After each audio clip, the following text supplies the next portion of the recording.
reach your limits. And today we are going to discuss IVF pregnancies facing a new challenge every day.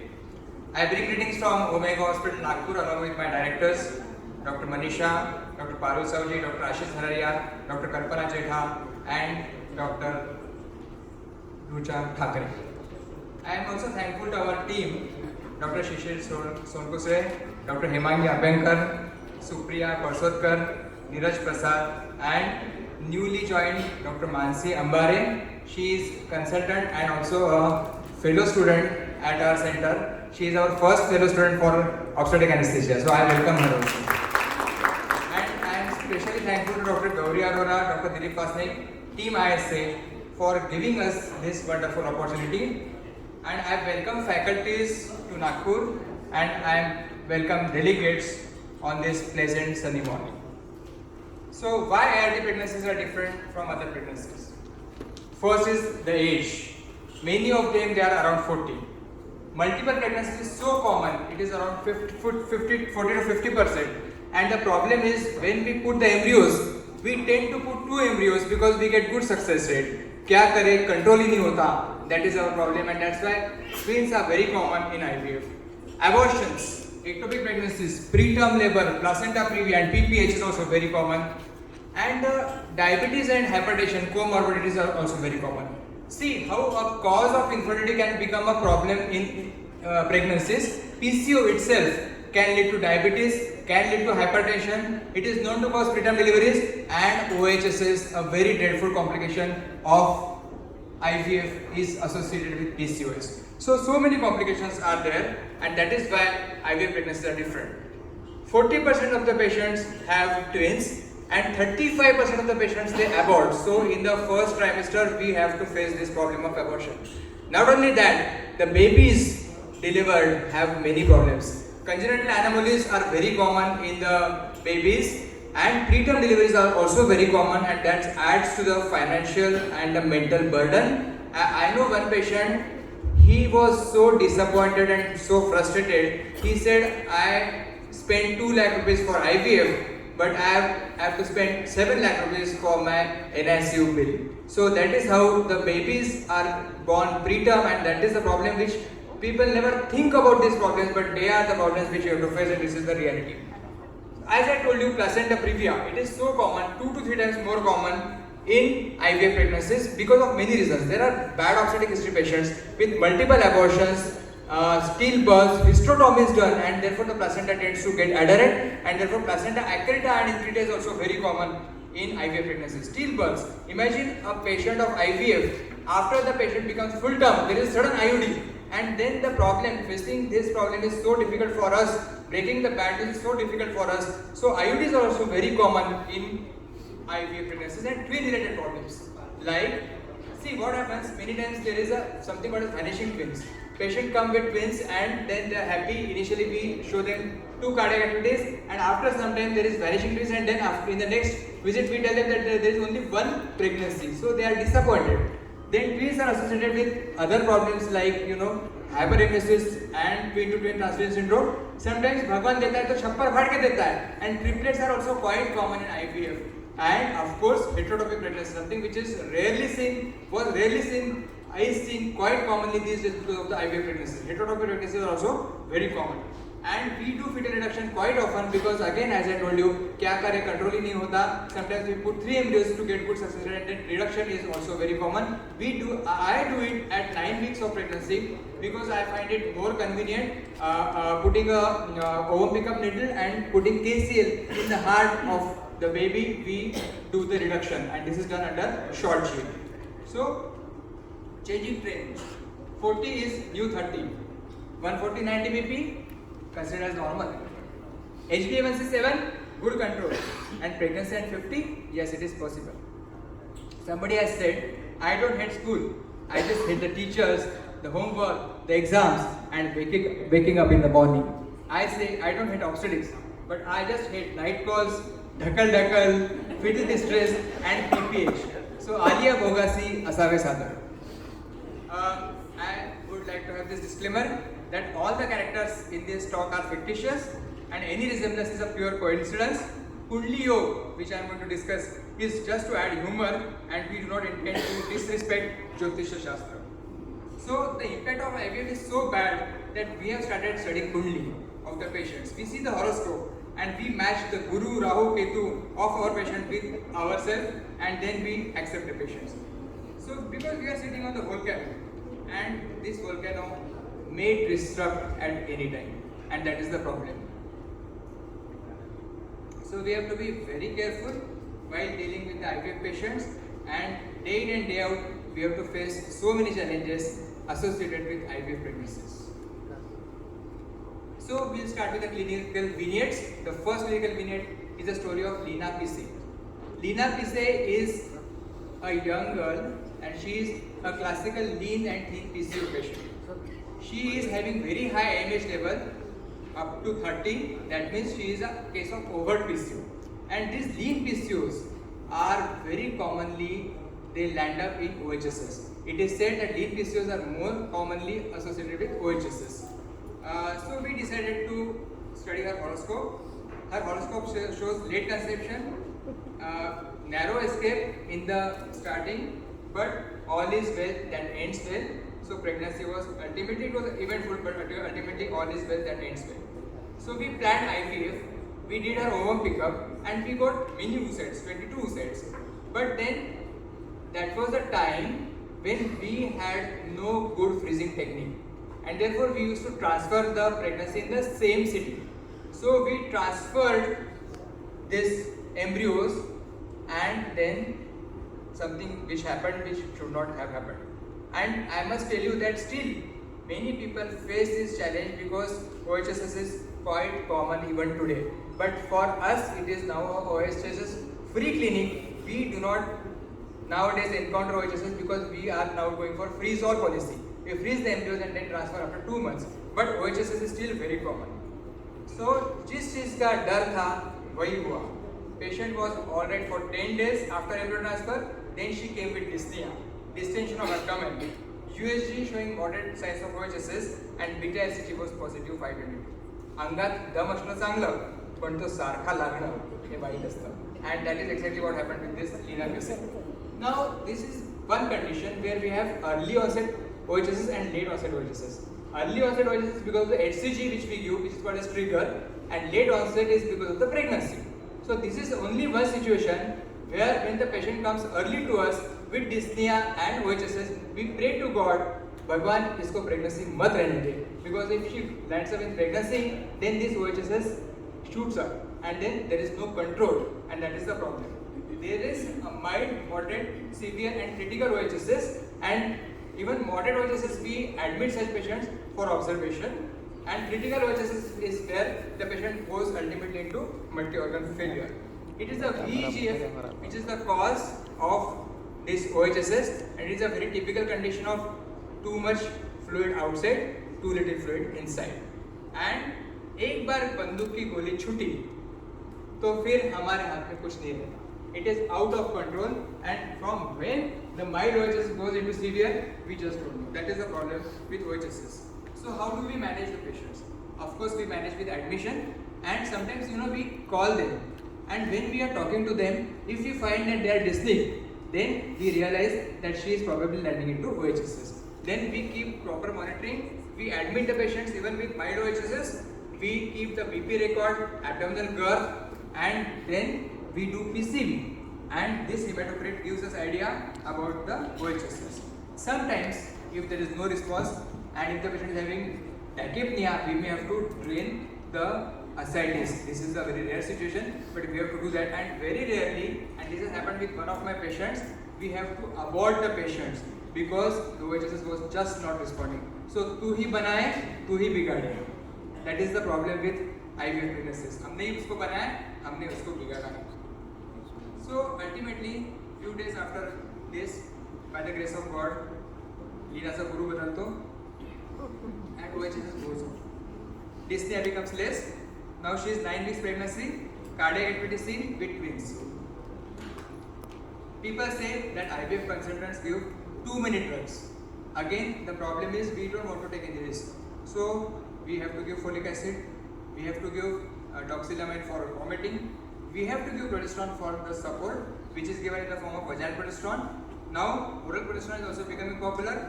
Injections, if the patient is bleeding, many times we have to give injectable progesterone daily or depot. Then HCG, not in cases of fresh transfer, but HCG in patients with frozen transfer. Estrogen support, yes, we have to give it. Aspirin, heparin combinations, many times we have to give because patients are known case of recurrent abortions. And then laxatives we have to give because the patient is taking a lot of progesterone, which leads to constipation. See, we have to give antibiotics to prevent infection. We have to give pre-probiotics to prevent infections. We have to give immunoglobulins because there are many times immunological factors. Then we have to give HCQ, azathioprine, and to add to the uterine relaxation, Nicardia or isoxazoline. So many drugs. And this is what is the Facebook post of one of the patients. She says, this is a photo of newborn surrounded by 1616 IVF needles. Captures couple's fertility struggle. The couple tried to conceive for 4 years. Imagine the situation. And this is exactly what is happening. And this is a katu satya of IVF, that patient has to go through so much of trauma. Coming back to Lina, one not so fine morning, she came to the OPD crying and she was bleeding. Now the patient was on ecosprin and heparin. मेरी आधी जिंदगी इसी में निकल गई कि heparin बंद करना कि शुरू रखना, और आधी जिंदगी ऐसे ही निकल जाएगी, मुझे आज तक पता नहीं चला कि हेपारिन बंद करना कि शुरू रखना, क्योंकि if you stop heparin, the patient goes into missed abortion, and if you continue heparin, patient bleeds and aborts. So ultimately the end result is same. So bleeding is very common, and I always counsel the patients that 50 to 70% patients bleed and 20 to 30% patients abort. तुम्हारा number किस में आएगा ये हमें पता नहीं. Ultimately Gandharv Truller, bleeding stop. Now this is the most crucial period of Lina's life because 11 to 14 weeks is sometimes the patient go into preterm labor, and here comes the role of encerclage. And many people do prophylactic encerclage at this time, and the guidelines say that you should not do encerclage if the cervical length is more than 2.5 centimeters. But usually we follow 3.2 centimeters. If it is less than 3.2 centimeters, we give encerclage to patients. So many of our patients, they ultimately land up in encerclage. And then, as the guidelines say, the risk of preterm labor is double in IVF pregnancies. So we have to give steroids to these patients. At 24 weeks, we give first dose of steroids, Betnesol 12 mg IV, repeat after 24 hours, and we repeat this dose at 28 weeks. There is some confusion about giving Betnesol at 34 weeks because some say that there is a problem with the neural development of the baby. Therefore, after 32 weeks, usually we do not give Betnesol to such patients, but at 24 weeks and 28 weeks, we give Betnesol as a prophylactic dose. Now, do you think that this Lina might develop PIH? The answer is yes. The chance of PCO, PIH is also very common. PCO is very commonly associated with PIH. But luckily, her BP was throughout normal. But then something which we could miss is GDM. And PCO and diabetes, they go hand in hand. And therefore, you have to take care of GDM also. There is a threefold more risk of GDM in PCO patients as compared to other patients. And that is the problem. So you should, pre-conception, you should see to it that her HbA1c is less than 6.5, her sugar control is normal. Once the patient conceives, first thing we do is we do blood sugar fasting post-pill and HbA1c. If it is normal, then we do GTT as early as possible, and we do repeat GTT at 24 weeks. So that is how we keep the sugar control.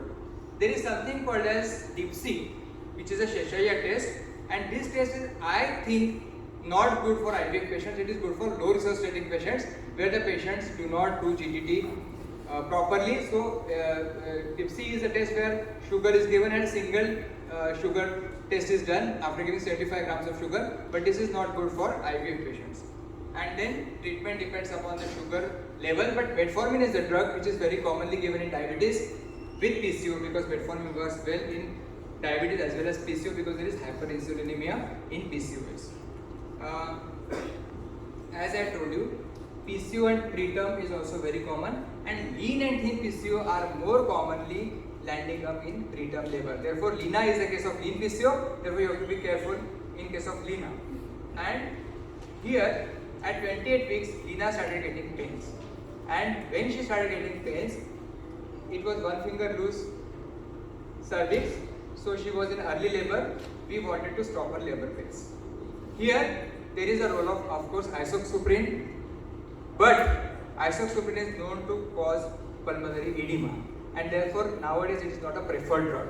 So for prophylaxis, Nicardia is a preferred drug, and if the patient goes in labor, then etosiban is the drug which is said to be a drug of choice. So you anesthetists should know that if the patient is on etosiban at the time of cesarean section, because sometimes what happens, the patient goes in labor and you have to stop etosiban and take her for C-section. It is a safer drug because the chances of pulmonary demise are not there. But मैं मेरी मन की बात ये कहता हूँ कि वो अच्छे से काम नहीं करता. So we have realized that etosiban is not a very good drug, but it is a safe drug. Then all is well that ends well. So at 37 weeks, Lina could reach up to 37 weeks. We decided to take her for C-section. She delivered 2 cute girls.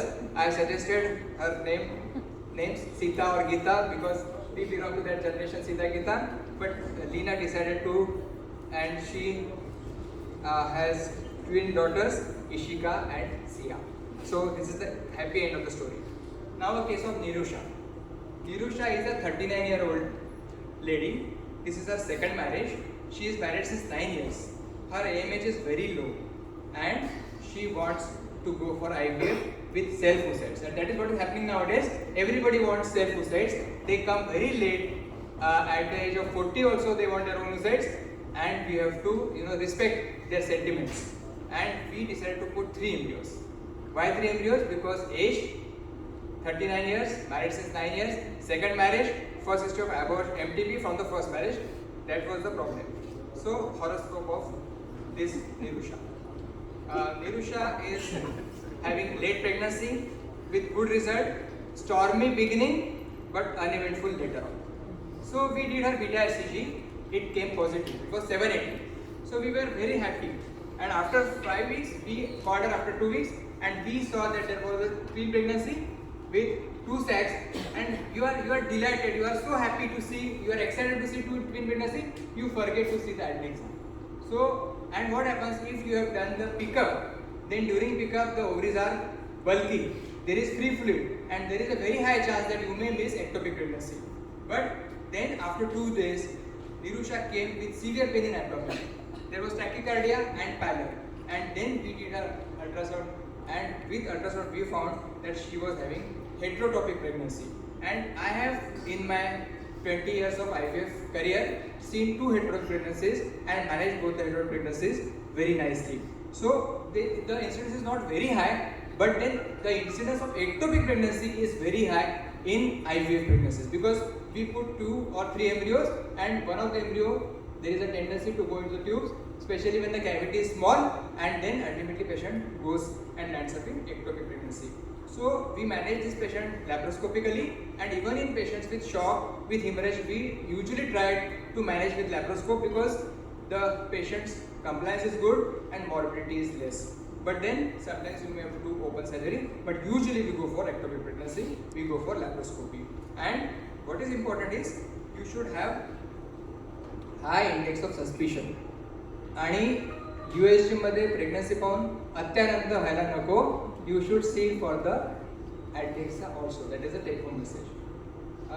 Then last clinical vignette is of a case of Shantabai Buzurge. Shantabai Buzurge, I still remember the day when she came to the OPD. She was 52-year-old lady with edema fit, tense abdomen, stick in her hand.